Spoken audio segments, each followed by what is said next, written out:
మేము ఇష్టమే అని చెప్పారు కానీ దాంట్లో అభివృద్ధికి సంబంధించి ఏది కూడా చేయలేదు.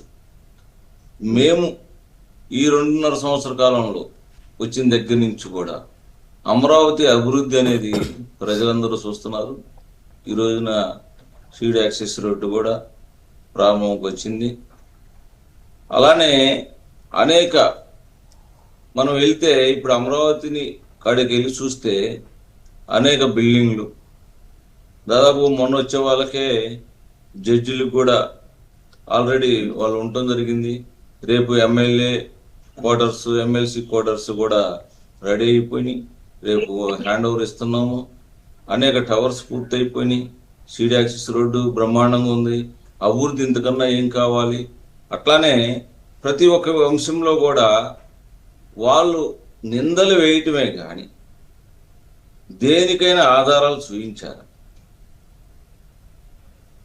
ఇప్పటికీ రాజధానిలో అవినీతి జరిగిందంట.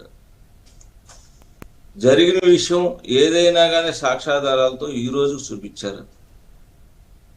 ఏదో ఒకటి నిందలతో పని పూర్తి చేసుకోవటమే కానీ ప్రజలకి ఇంత సేవ చేస్తున్నటువంటి మా గవర్నమెంట్ ఏదైతే ఉందో కూటమి గవర్నమెంట్ లో ప్రజలు బ్రహ్మాండంగా ఉన్నారు. అమరావతి దేవతల రాజధాని ముమ్మాటికి. ఎందుకంటే అంత బ్రహ్మాండంగా జరుగుతుంది.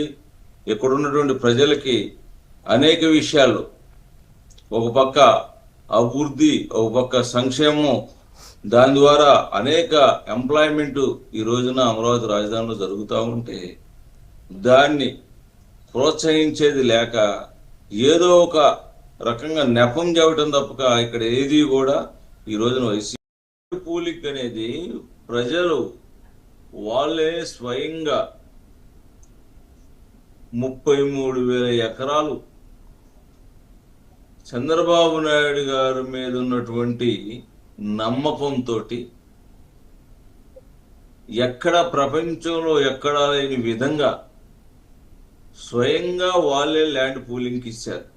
ఎక్కడ మీరు అవినీతి జరుగుతుందంటే వాళ్ళే చక్కగా 33,000 ఎకరాలు మాకు రాజధాని అభివృద్ధి చేయాలని చెప్పేసి ఇస్తే మీరెక్కడి నుంచో కొత్తగా రియల్ ఎస్టేట్ అంటారు, అక్కడ ఏదో పేదవాళ్ళు లేరు అంటారు, అక్కడ వేరే వాళ్ళు ఉండటానికి అసలు అక్కడ ఉన్నది దాదాపుగా అమరావతి, తాడికండ, తుళ్ళూరు మండలాల్లో ఎక్కువ మంది పేదవారే ఉన్నారు. ఇప్పటికి కూడా వాళ్ళు ఎవరు పొమ్మనలేదే.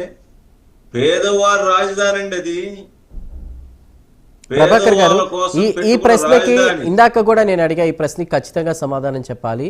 అక్కడ అమరావతి ప్రాంతంలో ఉన్న రైతులకి మీ ల్యాండ్ పూలింగ్ విషయంలో చూసుకుంటే కావాలని బలవంతంగా భూములు లాక్కుంటున్నారు అనేటువంటి ప్రశ్న కూడా వైసీపీ వేస్తోంది. వారి పొలాలు మాత్రం కావాలి, వాళ్ళకి నీరు కానీ, సాగునీరు కానీ, లేకపోతే ఎరువులు కానీ లేవు, బలవంతంగా లాక్కుంటున్నారు అనేది కూడా వినిపిస్తుంది. దానికి ఫైనల్ మీ ఆన్సర్ ఏంటి?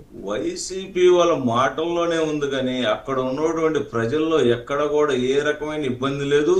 ఈ రోజు కూడా ల్యాండ్ పూలింగ్ వాళ్ళకి చక్కగా కౌలు కూడా ప్రతి ఏటా వస్తా ఉన్నాయి. ఏదో అరాకొర వైసీపీ నాయకులు, అక్కడ ఉన్నటువంటి వైసీపీ ఎవరైతే స్ట్రాంగ్ గా ఉన్నటువంటి నాయకులు ఎవరైనా కానీ ఈ ఆరోపణలు తీసుకురావడం కానీ బ్రహ్మాండంగా ఉందని చెప్పేసి వాళ్ళందరూ కూడా సెకండ్ పూలింగ్ కూడా రెడీ అయిపోయారు. అన్ని గ్రామాల నుంచి కూడా సెకండ్ పూలింగ్ కూడా ఇస్తున్నారు. అమరావతి రాజధాని వాళ్ళు మేము ఫస్ట్ టైం చేశాము, రెండోసారి కూడా మేము ఇస్తే పక్కన ఉన్నటువంటి రాజధాని ఎలా పెరిగినాయి, రేట్ ఎలా పెరిగినాయి, మా అంతకుముందు ఉన్న ఎకరాల రేటు, పొలం రేట్ ఎంత ఉంది, ఇప్పుడున్న రేట్ ఎట్లా ఉంది వాళ్ళే చూసుకొని మేము ఇస్తామని చెప్పేసి ల్యాండ్ పూలింగ్ చిన్న 1-2 చిన్న చిన్న సమస్యలు ఉంటే అవి మా ఎమ్మెల్యేలు అందరూ కూడా కులంకషంగా తెలిసి తెలియక ఏదన్నా 1-2 అడగొచ్చు, మేము కాదను. దాన్ని పరిపూర్ణంగా వాళ్ళకి దీని చేసే రాజధాని వల్ల వచ్చే ఉపయోగాలు ఇవి. దీనివల్ల పక్కన ఉన్నటువంటి మీ పొలాలకు పక్కన ఉన్నటువంటి విలేజ్ల్లో ఈ రేట్లు పెరిగిన వాళ్ళు స్వచ్ఛందంగా చూసి ఈ రోజున వాళ్ళు ఇవ్వడానికి వాళ్ళు రెడీ అవుతున్నారు. వీళ్ళేదో రియల్ ఎస్టేట్ వ్యాపారం అంటారు, కాసేపేమో పేదలకు ఉండకూడదా అంటారు, కాసేపేమో అక్కడ రాజధానిలో అభివృద్ధి జరగలేదంటారు.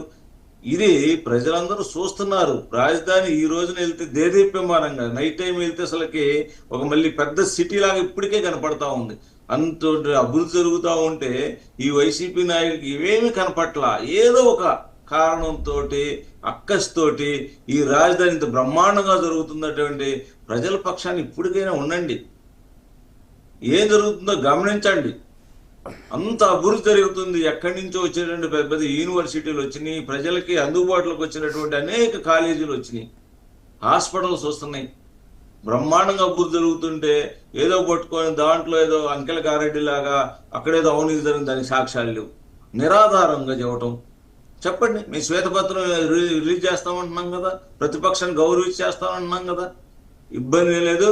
బ్రహ్మాండమైన రాజధాని, మన ఆంధ్రప్రదేశ్ ప్రజలందరూ కలల రాజధాని, దేవతల రాజధాని అక్కడ ఏర్పడతా ఉంది. సుసంపన్నంగా మన ఎవరైనా కానీ చంద్రబాబు నాయుడు గారు చేస్తున్నటువంటి ఈ రాజధానిని ప్రపంచవ్యాప్తంగా రాజధాని అమరావతి అనేది ప్రపంచ పటంలో ప్రతి ఒక్కరు కూడా ఆంధ్రప్రదేశ్ గర్వించదగ్గ రాజధాని ఏర్పాటు చేస్తున్నాం. బ్రహ్మాండంగా ఉందండి. ఇప్పటికైనా వైసీపీ నాయకులు దాన్ని చూసి హర్షించి కనీసం ఇప్పటికైనా కానీ మీరు మేలుకోనండి. ఇటువంటి అవాకులు చెవాకులు లేనిపోని అనేవి కూడా తగ్గించుకోవాలని చెప్పేసి మేము అందరికి కూడా తెలియజేస్తున్నాం, నాయకులందరూ కూడా. శ్రీనివాస్ గారు, ఒకవేళ పార్టీలతో సంబంధం లేదు, ప్రజాప్రతినిధులు ఎవరైతే ఉన్నారో వాళ్ళందరికీ కూడా కేటాయించాలి.